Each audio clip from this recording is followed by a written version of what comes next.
والإسلام ديني ومحمدا رسول. وقالوا إن نتبع الهدى معك نتخطف من أرضنا أولم نمكن لهم حرما آمنا يجبى إليه ثمرات كل شيء رزقا من لدنا ولكن أكثرهم لا يعلمون.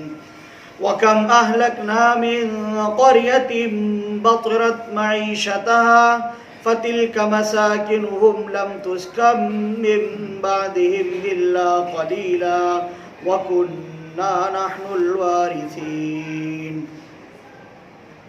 وما كان ربك مهلك القرى حتى يبعث في أمها رسولا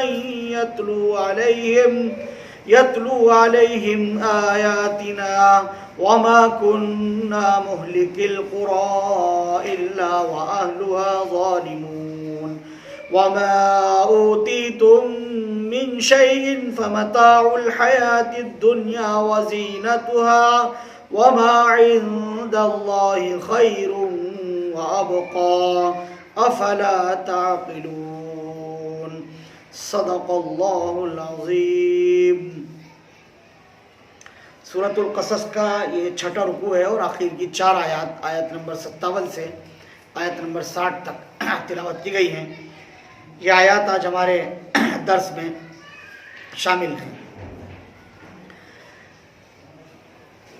انبیاء علیہ السلام نے جو اپنی قوموں تک دعوت پہنچائی ہے اور اللہ کا پیغام پہنچایا ہے، ان میں معترضین بھی ہیں اور نبیوں کی بات کو بیک وقت سننے اور سمجھنے والے اور ماننے والے بھی ہیں.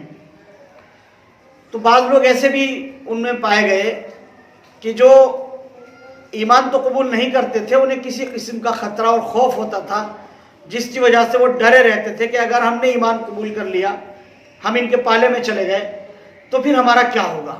طرح طرح کے خدشات. ظاہر ہے بہت سارے لوگ جو سربراہ اردہ لوگ ہیں، اپنی قوم کے سرداران ہیں، یا اسی طرح سے قبیلوں اور خاندانوں میں جن کی عزت ہے، شرف و مقام جن کو حاصل ہے، یا اسی طرح سے جن کی زمینیں اور جائیدادیں بہت زیادہ ہیں، کسی بھی حیثیت سے اگر ان کو کوئی مقام حاصل ہے تو انہیں اس بات کا خوف اور خدشہ رہتا تھا کہ اگر ہم نے ایمان قبول کر لیا اور محمد رسول اللہ صلی اللہ علیہ وسلم کی باتوں کو ہم نے تسلیم کر لیا تو یہ سب کچھ ہمیں چھوڑنا پڑے گا، پھر ہر چیز کو ترک کرنا پڑے گا اور نئے سرے سے نئی زندگی کی شروعات کرنا ہوگی، جو ہمارے لیے بڑی مشکل ہوگی اور ہمارے لیے مشکلات کا سامنا کرنا ہوگا. یوں بھی اگر انسان دیکھے اور غور کرے تو کبھی ہجرت بھی کرنا پڑی کہ ترک وطن کرنا پڑا، بیوی بچوں کو چھوڑنا پڑا، ماں باپ کو چھوڑ کر کے جانا پڑا، جو زمین جائیداد اور کھیتیاں جو بالکل تیار ہیں اور کٹنے کے قریب ہیں ان کو چھوڑ کر کے نکلنا پڑا، اپنی تمام کے تمام جائیدادیں سب کچھ جو ہے وہ قربان کرنا پڑا. اللہ کی راہ میں جہاد کے لیے بھی اس طرح کی محنتیں ہوئی، کوششیں ہوئیں تو اس کے لیے بھی قربانی دینی پڑی. تو یہ قربانیاں بلا وجہ کے ہمارے اوپر عائد ہو جائیں گی، ہمارے ذمہ ہو جائیں گی، یہ سوچ کر کے لوگ اسلام قبول نہیں کرتے تھے. حالانکہ وہ سمجھ رہے ہیں کہ محمد رسول اللہ صلی اللہ علیہ وسلم برحق ہیں، وہ اللہ کے نبی ہیں اور جو وہ تعلیمات دے رہے ہیں وہ سچی ہیں، لیکن یہ ساری کی ساری چیزیں رکاوٹ بن رہی ہیں اور آڑے آ رہی ہیں. اس آیت کریمہ میں اللہ پاک نے یہی بات ارشاد فرمائی ہے کہ وَقَالُوا إِن نَتَّبِعِ الْهُدَى مَعَكَ نُتَخَطَّفْ مِنْ أَرْضِنَا، کہ اگر ہم آپ کے ساتھ ہدایت کی پیروی کریں گے تو ہمیں اپنی زمین سے کوئی اچک کر کے لے جائے گا، ہمیں اپنی زمین چھوڑنا پڑے گی اور یہاں سے ہم نکال دیے جائیں گے.